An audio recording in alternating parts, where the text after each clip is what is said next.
Tonight on Q2, a fearful reality. Being made to feel uncomfortable it's a scary thing. Multiple women report instances of stalking and being followed at several Billings stores. Plus tragedy in Montana's mountains. So it's just not worth it. No trail is worth it. With a search for a missing hiker on hold, the dangers of Montana's vast wilderness comes into focus. And a solemn tribute. We're putting 3 more firefighters up that died in the line of duty in the last year. We honor the firefighters who gave their lives to protect ours. The MTN 10 o'clock news starts right now. From Montana's news leader, this is the MTN 10 o'clock news. Good evening and thanks for joining us on this Thursday night. I'm Keagan Harsha. Our top story, safety in the spotlight. Several Billings women say strange encounters during routine trips to the store have them on edge, with some saying they feel they're being followed and stalked. Our Charlie Kleps is now looking into those claims and what police are saying tonight.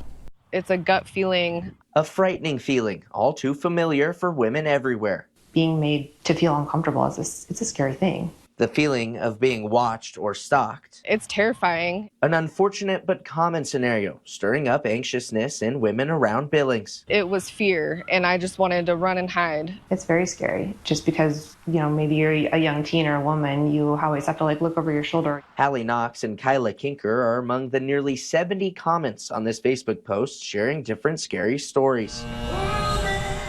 Knox, a local hairdresser and tattoo artist, says her story involves her 15-year-old daughter and a night trip to Target. She went to another aisle, and they kept being in that same aisle. That's where Knox's daughter says a group followed her around the store, eventually following her to her car as she drove away on Central Avenue. That is the scariest thing. That is your worst fear as a parent, is losing a child. For Kinker, there's been a couple different instances, most recently at the Billings Mall. We're walking to the play area, and all of a sudden I feel somebody behind me. That's where she says a man followed her and her daughter around before she ducked into a busy store. I get angry, and it makes me mad. We do get calls occasionally. I wouldn't say, that it's a frequent thing. Lieutenant Samantha Puckett says her department does receive a few calls a year about suspicious behavior. Her advice is to trust your gut. If you are that uncomfortable that, you feel unsafe, then, go to a populated area, call, if you feel like it is an emergency, call 911. According to the CDC, 1/3 of women have experienced stalking at some point in their lives, with 58% of those victims experiencing it before the age of 25. That's why Puckett is reminding women to stay vigilant. Regardless of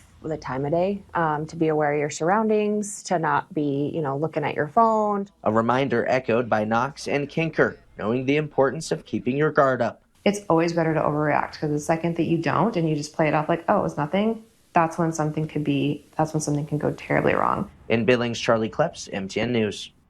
Tonight, tensions boil over in the Middle East as Israel launches airstrikes against Iran. The move is a drastic break with the Trump administration, which has argued against such a step.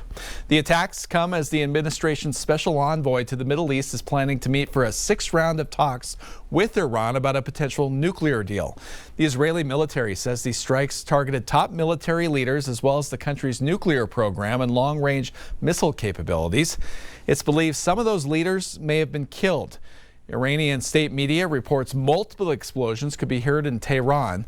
It's also warned that they now plan on carrying out multiple rounds of attacks over the next few days. Well, back here closer to home, work is once again underway on the $5 million Zoo Drive construction project. Those efforts will ultimately alleviate traffic in one of the fastest growing parts of town, widening Zoo Drive to 5 lanes. Well, right now, most of that work currently happening is on the eastern section of the corridor, right near the Interstate 90 ramps. That includes underground electrical work and median modifications. Intersection and traffic signal modifications are also coming in the weeks ahead. The overall plan here, though, is to turn Zoo Drive into a 5-lane roadway with 2 lanes in each direction, all in addition to a center lane. We're told travelers can expect minor delays as traffic is now down to 1 lane in some areas. Well, tonight, the search for a missing 23-year-old hiker is on pause as he's presumed drowned in East Rosebud Creek. That man was swept away on Sunday afternoon right in an area below Rimrock Lake where you can see that water just rushing. The conditions extremely dangerous, even for the most experienced hikers, and they've been even more difficult since the 2022 floods washed away a bridge. Tonight, our Matt Carmack shows us how backcountry risks can turn deadly in areas like this, and also has some advice on how to stay safe. A 1,000-year flood in 2022, still causing impacts 3 years later. June 12th of 2022, this 1,000-year flood, some people call it, came through, and it not just took out the bridge, it took out bunches of sections of the trail below there, and it took out the road getting to East Rosebud Lake. The roaring waters of this flood wiped out safety precautions on the beautiful 26-mile hike known as the Beaten Path. It's just best to stay away until the trail work is complete and the bridge is in. Joe Josephson, the director of the Absaroka Beartooth Wilderness Foundation, is warning all hikers to avoid the trail until further notice. So effectively, the entire 2.5 miles from Elk Lake to Rimrock is an active construction zone. The Absaroka Beartooth Wilderness Foundation works alongside the U.S. Forest Service to help best educate the public on accessing the wilderness. And in doing so, Joe himself ventured into the East Rosebud Creek to check on the water levels just 3 days before an unnamed hiker went missing at the same location. It can go up and down, dramatically overnight. When Joe filmed this video on June 5th, the water levels looked shallow and manageable. But Joe says looks can be deceiving. So it's just not worth it. No trail is worth it. The U.S. Forest Service is in the process of rebuilding the trails and bridge that were lost in the 2022 flood. Give the search and rescue teams and those Forest Service crews that are breaking their backs to get that trail put in for all of us, give them the space they need to do their job. And until Labor Day, when he estimates construction will be finished, Joe is warning all hikers to stay away from the beaten trail, even though its beauty is undoubtable. It'll still be there this time next year. Reporting for MTN News, Matt Carmack. We had a fairly active afternoon and early evening, and although we don't have quite as much activity, we still have some lingering rain showers right on the high line in northeastern Montana. Had a couple severe thunderstorm warnings earlier today, and look at how quickly the showers and storms that were popping up over parts of Golden Valley County, also Wheatland County, quickly moving toward Custer, and then they really fell apart. Had some trace amounts of rain around Billings, also a thunderstorm trying to push over Laurel. That has already dissipated, and some lingering rain showers just the northeast of Big Timber, also approaching Rygate yet again. We had a fairly warm day today, warmer than average low and high. Started the day at 55, 78 degrees was the high, but we have the potential for some severe weather tomorrow. Your forecast coming up. Students taking biomedical sciences at the Career Center got a taste of the future today. Check this out. These students got to perform mock surgeries on fake body parts, but with real equipment. They're using the Da Vinci robot and the Ion robot, which are real tools used by the staff over at St. Vincent Regional Hospital. These robots allow surgeons to perform surgery in a less invasive and painful way. After performing their surgeries, some of the students here said this could likely be a career path. It's good to teach me about the different careers that are available, because I have figured out that I want to be in the science of the medical field. But there's so many ways you could go with that, and there's not necessarily one set place you can go. As these students are close to graduating or have graduated, it may be whatever we can do to help provide some inspiration to what their next part of their life's going to be about. So anything we can do to help with that's great, and I'm fully on board. Yeah, pretty cool program. Today's training was held at the Intermountain Health Clinic out on the West End. Well, honoring the fallen, Montana State Firefighters Memorial in Laurel now bears 3 new names. Since 2018, it's stood as a tribute to those who gave their lives all in the line of duty. Tonight, Haley Monaco shows us how they're being remembered. To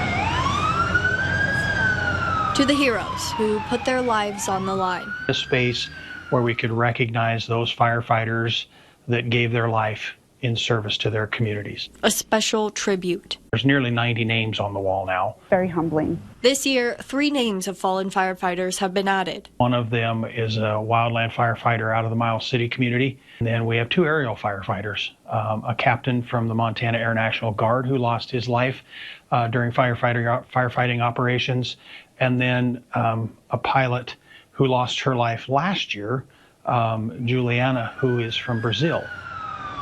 The diameter of this circle here is 343 inches, representing the amount of firefighters' lives lost during 9/11, and it's just one of the many special touches here at the Montana State Firefighters Memorial. We've raised thousands and thousands and thousands of dollars over the years, over the last 20 years, to try and put this together. But maintaining the privately funded memorial costs $15,000 to $20,000 a year. On Friday evening, we've got the fun run, which has been something we've been doing for the last number of years, and it's a hoot. All the funds that we raise through the evening will go towards our Montana State Firefighters Memorial. Friday the 13th, a memorial run. Then on Saturday, a special ceremony honoring the ones who lost their life. The ones who made that ultimate sacrifice. In Laurel, Haley Monaco, MTN News. Well, here's some good news. Your shot at big money just got even better. Montana Millionaire is back with some major changes. The Montana Lottery is upping the game. 120,000 more tickets, 5 $1 million grand prizes, a $250,000 Monday prize, and 1,800 additional instant wins. Last year, all 500,000 Montana Lottery tickets sold out in under 3 hours, so get ready. Tickets are still $20. They go on sale at 5:30 in the morning on November 1st. Mark your calendar.